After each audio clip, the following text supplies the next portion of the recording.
मैंने ये प्रपोज़ किया कि जो ये आप बिजनेसमैन के ऊपर टैक्सेस पर टैक्सेस लगाते हैं, तो बेहतर ये है कि वो टैक्सेस को कम से कम आप करते हैं, रिड्यूस आप करें।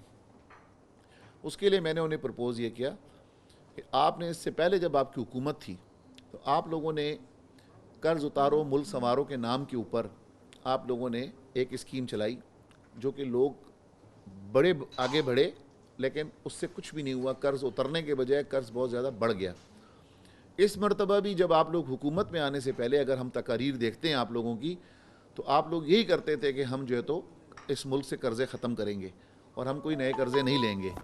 लेकिन बदकिस्मती से अगर आप देखें तो आज हमारे कर्ज़े जो है तो कम नहीं हुए और हमारे कर्ज़े जो है तो मुल्क के बढ़ गए। देखिए, हम सबका ये भी तो एक इशू है ना, हम पाकिस्तानी भी तो है ना बिजनेसमैन के साथ साथ। मैंने ये कहा, प्रपोज़ किया कि आप ऐसा करें कि उन तमाम ऑफशोर्स कंपनी को जितनी भी हैं वो अलाउ करें, और दूसरा ये है कि पाकिस्तान के बिजनेसमैन को जो भी जिस सेक्टर के अंदर है एक मिनिमम रेट लगाकर, जब आप ये बात कहेंगे, लेकिन उससे पहले आपको कौमी असम्बली से एक बिल पास कराना होगा कि ये जो पैसा या ये इस स्कीम का पैसा जो है ये सिर्फ़ और सिर्फ हम मुल्क की कर्ज़े अदा करने के लिए जमा करेंगे।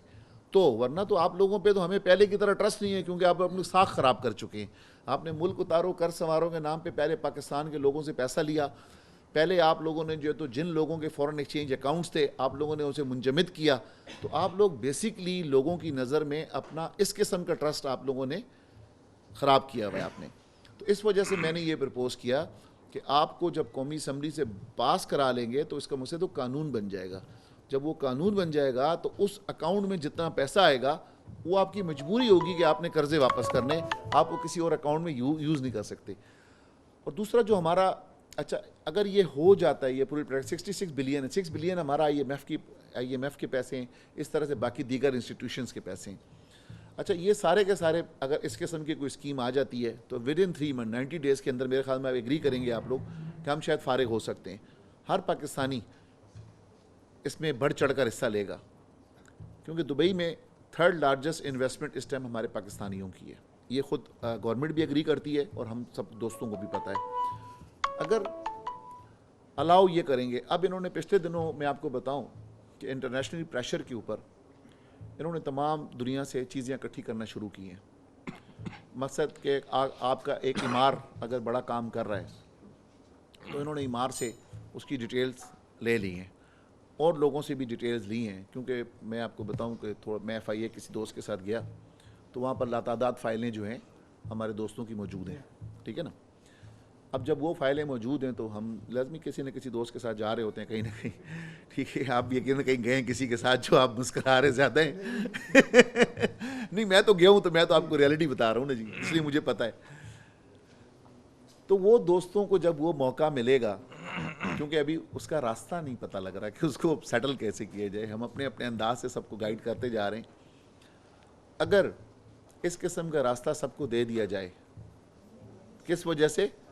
मुल्क के कर्ज़े अदा करने के लिए। मैं बार बार ये रिपीट इसलिए करता हूँ कि आपके ठेकेदारों को देने के लिए नहीं, आपकी ब्यूरोक्रेसी बाबू लोगों को बांटने के लिए नहीं, क्योंकि आप लोग तो इससे पहले भी लेते हो और बाबू लोगों में बांट देते हो, और वो बाबू लोग जो है तो अपना कुछ हिस्सा अपनी जेबों में रख लेते हैं और कुछ हिस्सा दिखाने के लिए आपकी कुछ काम दिखा देते हैं। उससे मुल्क के आम आदमी का, मेरा, आपका फ़ायदा नहीं है, हमारे इंडस्ट्रियलिस्ट का फ़ायदा नहीं है।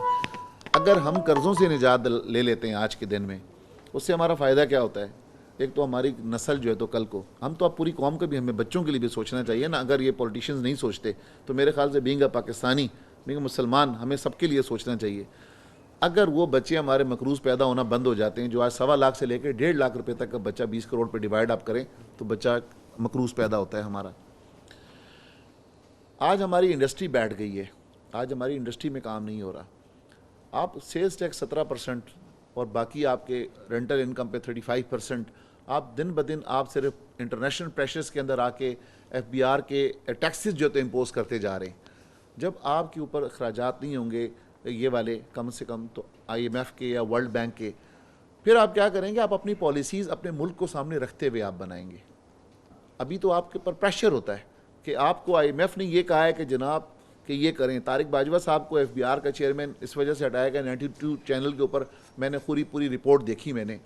उन्होंने कहा जी वो टारगेट्स, उन्होंने कहा कि 80 अरब रुपए के नए टैक्सेस लगाने, तो तारिक बाजवा ने कहा नहीं भाई ये तो बनते नहीं है, मैं नहीं लगाता।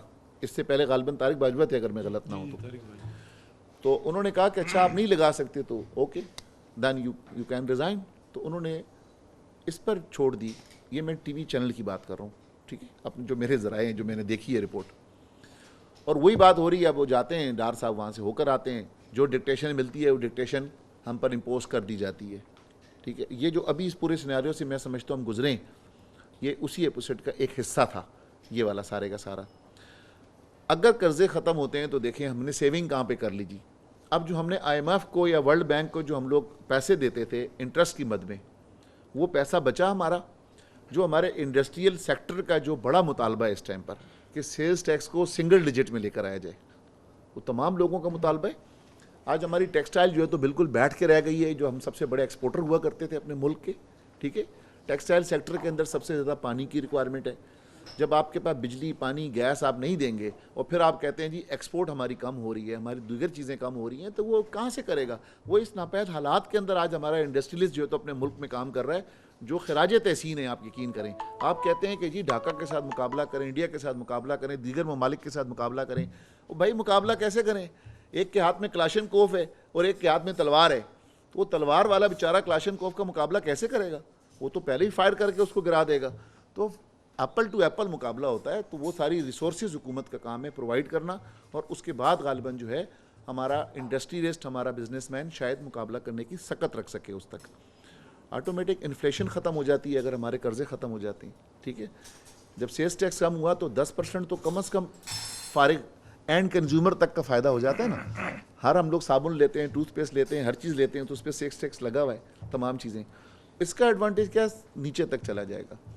और फिर मैं ये समझता हूँ कि हुकूमत अपनी मुल्क को सामने रखते हुए अपनी पॉलिसीज़ बना रही होंगी। जब डिक्टेशन ख़त्म होगी तो आप अपने फैसले खुद कर सकते हैं ना। अगर आपने मेरे से कर्जा लिया है और मैं पठान हूँ, जो कि मैं हूँ, ठीक है, तो आप मेरी बात मजबूरी आपने सुननी है। तो मेरे ख्याल में ये बड़ी सिंपल सी बात है। अब सर जो आपने कहा फेस सेविंग, इस पूरे सिनारियों में फेस सेविंग हुकूमत को देनी थी, क्योंकि वरना आमने सामने रहते, हम लोग एहतजाज करते रहते, हमारे रियल एस्टेट सेक्टर के लोग एहतजाज करते रहते। तो इस वजह से इन्होंने अब महसूस कर लिया था कि ये अहम सेक्टर है, और जो ये कैपिटल फ्लाई, ये जो बातें कर रहे थे कैपिटल फ्लाई नहीं होगा, मैंने उन्हें प्रूफ कर दिया था अपनी बातों से कि कैपिटल फ्लाई हो जाएगा। ये तो ज़रब अज़्ब के बाद अभी तो मुल्क में जो है सरमायाकारी होना शुरू हुई है, लोगों का ट्रस्ट डेवलप होना शुरू हुआ है। वरना तो हमारे तमाम के तमाम लोग जो है तो ये मुल्क छोड़ के जा चुके थे, क्योंकि जिनके बच्चे सेव नहीं हैं, ठीक है ना, आपके सामने किसी का बच्चा अगवा हो जाता है। आप लोग तो यकीन करें कि पंजाब में बहुत अच्छे माहौल में रह रहे हैं। हम कराची में जिस माहौल में रहते थे, मसद हमें जब कोई हम स्कूल भेजते तो हमें पता नहीं होता था कि बच्चे शाम को वापस आएंगे नहीं आएंगे। हमारे अपने बहुत सारे लोग हैं कि अगवा हुए। आप लोगों को पता होगा हमारी बिल्डर कम्युनिटी में से, मैं आपको नाम कोड करना करूं तो लातादाद ऐसे नाम हैं कि जो बेचारे अगवा हुए, और कई लोग तावान देने के बाद कई लोग किस अंदाज से वो वापस आए। ये जो इन्होंने वैल्यूएशन, मैं भी वहीं पे था जी सर, तो 3-4 मीटिंग वहाँ पे वैल्यूएशन इन्होंने किससे करवाई थी? वो तो अजीब-ओ-गरीब वैल्यूएशंस थी। मेरे वार्ड की वैल्यूएशन की हुई थी जी 4 करोड़ रुपए मरला, 5 करोड़ रुपए मरला, यानी ये 5 करोड़ पर मरला। तो कहने लगे जी कि वो वहाँ पर 50 से 60 करोड़ रुपए पर किनाल प्लॉट है। हाँ, ये वैल्यूएशन की वजह सामने लेकर आए थे। और MM आलम रोड की वैल्यूएशन भी 3.5 से 4 करोड़ पर मरला की हुई थी। तो मैंने उनसे पूछा, मैंने कहा ये कौन से वैल्यूएटर हैं जो वैल्यूएशन की है? ये वही जवाब है इसके अंदर। मैं आज करता हूँ, फिर आप डिटेल बता देना। ये वही वैल्यूएटर्स हैं, ये वही वैल्यूएटर्स हैं जिनको आपके लिए वैल्यूएटर्स खड़े करने के लिए जा रहे थे ये लोग। ये वही टीम है, ये वही नहीं, मैं आपको बताता हूँ। इन्होंने ये बात कही थी अरुण अख्तर ने कि एक हमारे FBR ने की है और एक हमने एक मिनट में देखें, मैं आपको बताऊं, मैं सारे प्रोसेस में उधर शामिल रहा हूँ, हर चीज़ में। लाहौर की जहाँ तक बात है ना, लाहौर की वैल्यूएशन यहाँ पे मेजर रफ़ीक साहब हैं जो DHA को रिप्रेजेंट कर रहे थे, उनकी पूरी टीम थी वहाँ पर। उन्होंने जी आप भी थे, तो इनकी बात डिफरेंट है। ये कह रहे हैं FBR की वैल्यूएशन किसने की, ये बात कर रहे हैं। वो भी मैं क्लियर जी, ये बात कर रहे हैं। इनका सवाल दूसरा है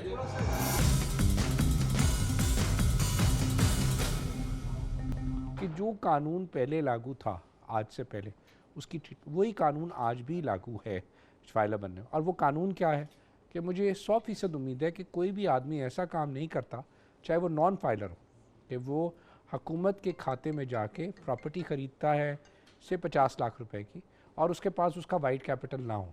अगर वो 50 लाख रुपए नॉन फाइलर के तौर पे 1% फ़ीस भी जमा करा था और 50 लाख रुपए के नाम रजिस्ट्री करा रहा था, तो वो अपना वाइट कैपिटल 50 लाख था उसके पास, तो वो रजिस्ट्री कराता था। मेरा नहीं ख्याल पाकिस्तान में कोई एक भी ऐसा आदमी होगा जिसके पास वाइट कैपिटल ना हो और वो ज़मीन की रजिस्ट्री करा के FBR को अपना डाटा दे दे।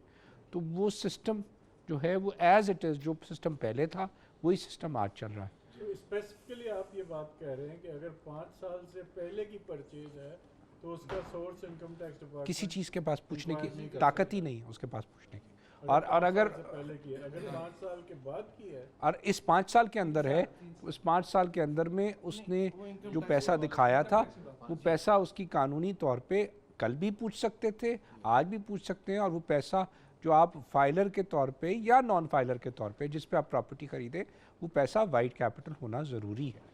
तो पहले भी यही था कानून और आज भी यही कानून है। इस कानून में कोई तब्दीली ना पहले लाई गई है ना आज लाई गई है। सिर्फ जो तब्दीली लाई गई है वो ये है कि अगर वो डिक्लेयर्ड प्रॉपर्टी है और पिछले 3 साल में खरीदी गई है तो वो उसको रीवैल्यू कर सकता है। अगर वो डिक्लेयर्ड प्रॉपर्टी 5% डिफरेंस देके डिक्लेयर्ड प्रॉपर्टी अगर वो फाइलर था और वो फाइलर अपनी जो है वो Declared तो तभी अपनी होगी ना अगर फाइलर फाइलर था। था, अपनी इनकम टैक्स रिटर्न था और उसको आज ये चीज़ समझ आ रही है कि उसने कोई वैल्यूएशन जो है उसकी कम रखी थी, तो वो आज 5% और वो 3 साल के अंदर अंदर है, 3 साल से पीछे उसका भी कोई सवाल नहीं है। तो उसके अंदर जो 3 साल के अंदर मौजूद है उस पर 5% वो टैक्स जमा करा के वो इस कानून में से भी जो है वो निकल जाएगा कि उस पर कोई सवाल पूछा जाएगा उस प्रॉपर्टी। राइट। एक और इम्पॉर्टेंट चीज़ मैं पूछना चाहूँगा, कैपिटल गेन्स टैक्स सेक्शन 37 में आता है, वो तो क्लियर हो गया, 3 साल तक लागू होगा, कैस्केडिंग रेट है उसका होगा। बाज़ औक़ात जो डिपार्टमेंट है अगर फ्रीक्वेंट ट्रांजैक्शन कर रहा है कोई, तो उसको उसको इनकम अक्रू हो रही है उसको बजाय सेक्शन 37 के सेक्शन 18 में ले जाते हैं, उसको एज बिजनेस इनकम ट्रीट करते हैं। ये चेयरमैन साहब बड़ा टेक्निकल सवाल है कि उसको जो है वो प्रॉपर्टी अगर वो ख़रीद रहा है, प्रॉपर्टी में इन्वेस्ट कर रहा है, तो उसको प्रॉपर्टी के लॉ के तहत डील किया जा रहा है कि आपने 3 साल रखी तो ज़ीरो है, 3 साल के अंदर बेची तो 10, 7.5 और 5 के 3 स्लैब्स आपने बनवा दी। तो इनकम टैक्स का जो एक सेक्शन है उसमें एक ताकत है कि उसको वो इनकम एज इनटू बिज़नेस जो है कि कॉन्सेप्ट पे ले जाए और बिज़नेस का टैक्स लगा दे। तो ये जो है इस बात की क्लैरिफिकेशन भी ज़रूरी है इसी बात में कि जनाब जो प्रॉपर्टी की ट्रांजैक्शन है उसको आप बिज़नेस इनकम की तरफ नहीं ले जाएंगे। प्रॉपर्टी के ट्रांजैक्शन को प्रॉपर्टी के कानून के तहत ही जो है वो उसकी असेसमेंट होगी। एम आई राइट? उसको कैपिटल गेन्स नहीं उसको रखना। ये कैपिटल जो 111 देखें इसको आप थोड़ा बहुत ज़रूरी है। आपने किया है, 111 जो इनका section है, 111 वो relates उसको to जरा आप source देखिए। of income. हाँ, relate- Source of source income. of income। तो ये जो सेक्शन बोल रहे हैं 111 से ताल्लुक नहीं है, ये सेक्शन 18 की बात कर रहे हैं। ये 37 और 18। अगर कैपिटल गेन है तो सेक्शन 37 है। जी, तो 18 सेक्शन 37 में तो आपने रिजॉल्व कर दिया। 18 में business Capital income gain का। हाँ, 18 में बिजनेस इनकम पे आ जाते हैं। business income। हेलो दोनों जो अलग- यार आईटीओ के पास है वो इसको जिसमें मर्जी हाँ, कंसीडर और कर बाद औक़ात बड़े क्रेजी इंटरप्रिटेशंस इसकी आ जाती हैं। मैंने ऐसा भी केस देखा है जिसमें डिपार्टमेंट ने ये कहा कि कैपिटल गेन सिर्फ उस प्रॉपर्टी पे लगेगा जो कि आपने रिहायशी मकसद के लिए लिए, अपना मकान बनाने के लिए लिए।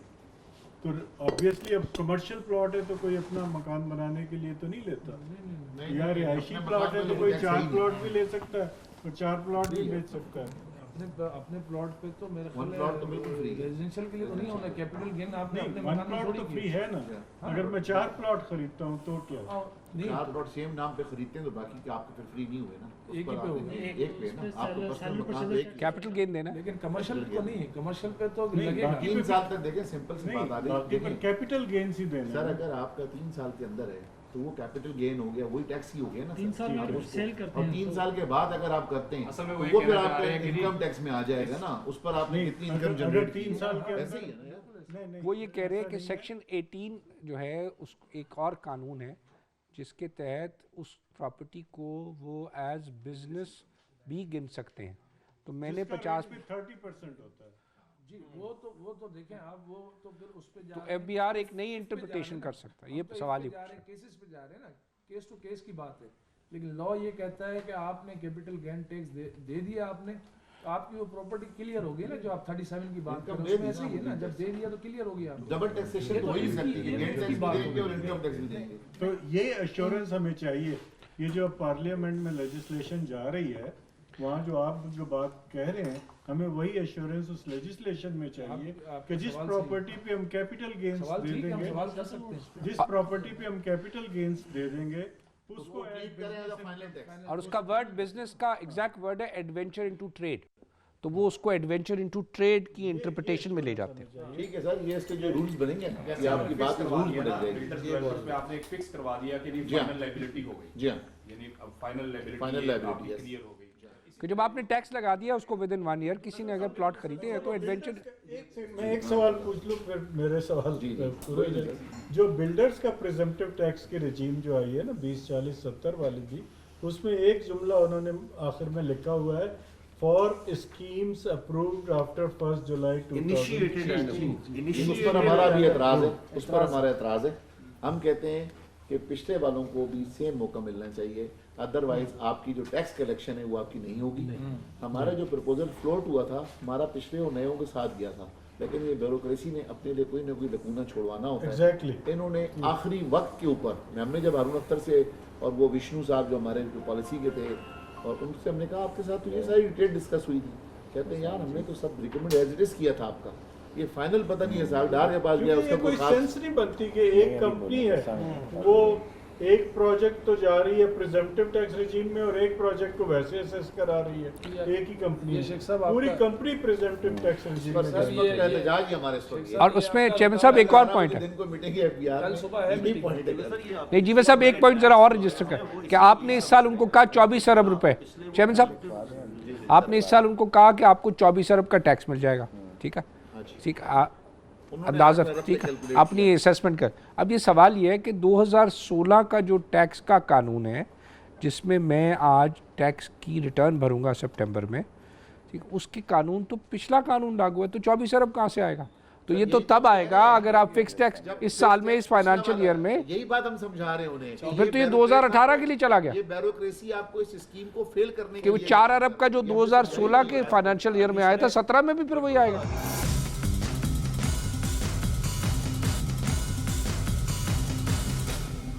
और मैं ये आप लोगों को ऑफर करता चेयरमैन के हूँ भी करीब कि देखें इसके जो है ना रूल्स बन रहे हैं, इसके रूल्स के ऊपर कल FBR में फिर मीटिंग है।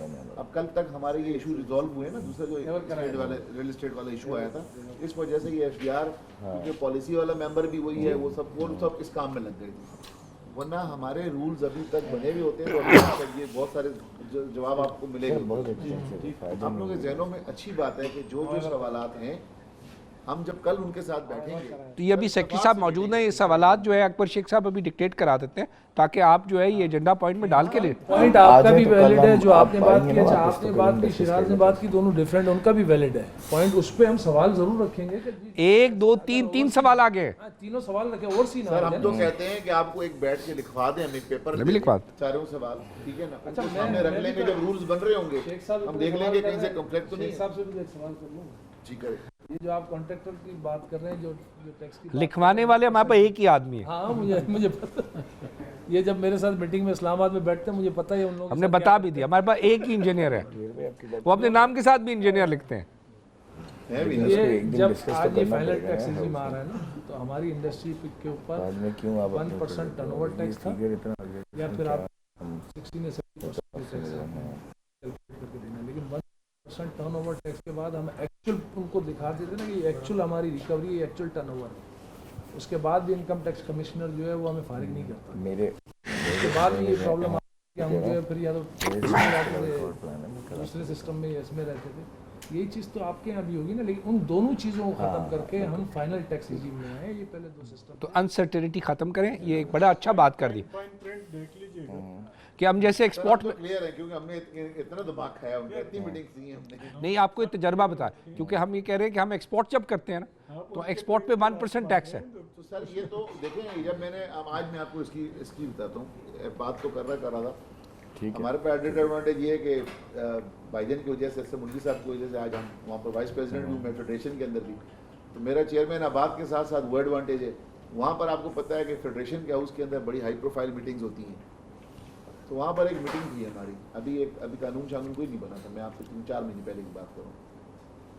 तो वहाँ पर फाइनेंस कमेटी जितने MNAs थे वो 21 रुकनी कमेटी हुई हुई थी, उनके साथ FBR के तमाम मेंबर्स और कलेक्टर्स और ये सारे लोग थे।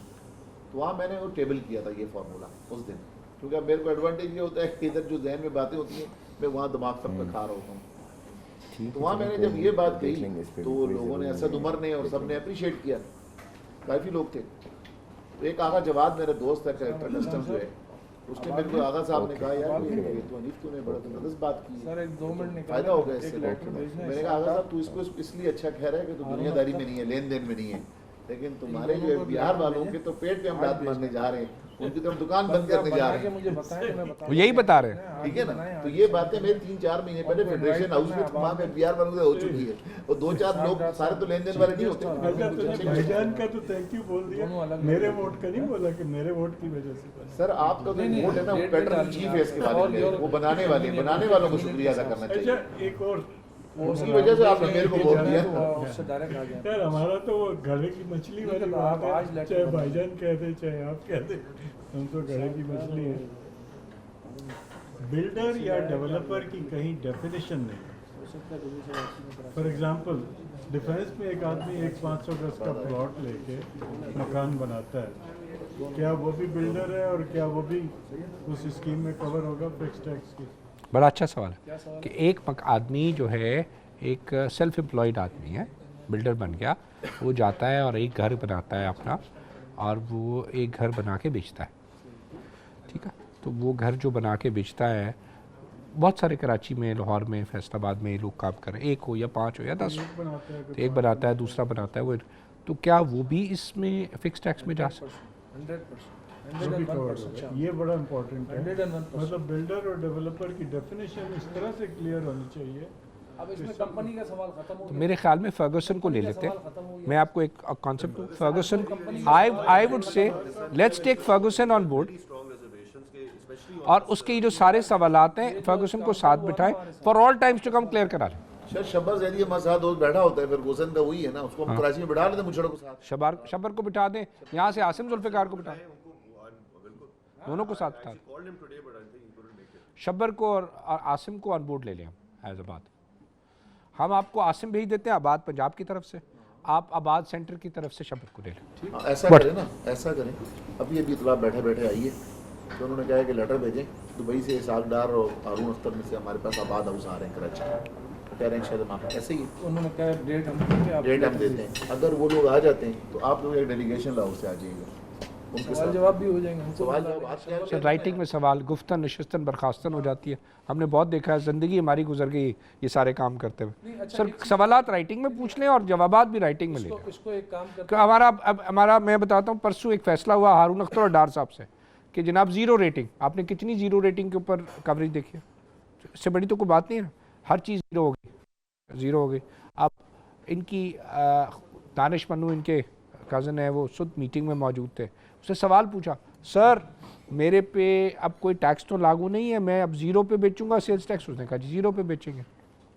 Sir clear? उन्होंने कहा हाँ जी, मैं आपका 33% में। हमने कहा सर छोड़े सर, हमने नहीं लेना, 33% हमने समझा, हमसे आपसे पैसा वापस कौन ले दे के एक्सपोर्ट करने के बाद, जबकि आप मार्क्स एंड स्पेंसर पे जाते हैं, सेल्फ्रिजेस पे चले जाएं, हैरिस पे जाएं, एयरपोर्ट पे आपको पैसे वापस कर देते हैं। ये हम टैक्स की डॉक्यूमेंट रख के 3 साल से बैठे, हमारे नहीं देते। हमने कहा हमारी जान छोड़ ना दे तू हमारे को पैकिंग पे, हो गया फैसला, हो गया। घर वापस आए, माल बेचने निकले 1 जुलाई को, तो आप पे तो फर्दर टैक्स है 2%। किस चीज़ का फर्दर टैक्स है? ठीक है, आपको फर्दर टैक्स तो लगेगा, वो एक अलहदा सेक्शन है, जिस सेक्शन के तहत, सेक्शन 128 के तहत 0 भी हो जाएगा तो आप पे फर्दर टैक्स। हमने क्या पाया, 3 के सामने 1% तो हमने ले लिया, हमसे पैकिंग की इनपुट ही नहीं ले सकते, ठीक है। और उसके बाद आपने कहा जो बाकी 2 है वो आपने फर्दर टैक्स लगा दिया हमारे पे, तो फारिग हो गया ना सारा काम।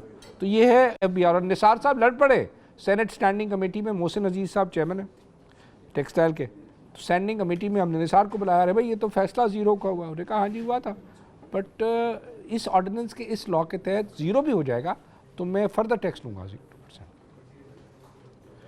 ठीक हो गया। तो ये तो कवानीन जो है वो दिखाने के कुछ और, जो है वो करने के कुछ और। सर आप कल के दिन में तो इसलिए हमारा सबका तजर्बा है ये सबके मामलात का। तो रिक्वेस्ट करूंगा अकबर शेख साहब से कि कल वो हमारे साथ ज्वाइन कर लें वहाँ पर बिहार में, बिहार आ जाएं सर। एक क्लोनिंग करानी पड़ेगी शेख साहब की, नई क्लोनिंग इंडस्ट्री बन रही है, क्लोन कराना पड़ेगा अकबर शेख। आपको मैं फ़ोन पे लूँगा। जो पाकिस्तान का सबसे बड़ा मॉल मुकम्मल कर रहे हैं जी इस हफ्ते में, 3 मिलियन स्क्वायर फीट का माशाल्लाह, एम्पोरियम मॉल। सर कल आपसे ऐसा करेंगे जो पॉइंट्स होंगे ना वो कॉपी देते नहीं हो, लिखवा देते हैं। कॉपी नहीं देते वो। वहीं पर जब यार जीओ साहब पढ़ेंगे ना वो पढ़ के पॉइंट्स आपको शेयर कर देंगे। आप आपकी जो एम्पोरियम मॉल, ये आप उस वक्त दे दीजिएगा, वो 3 मिलियन स्क्वायर फीट का मॉल। मेरे ख्याल से ये बेहतर है। कुछ चीज़ें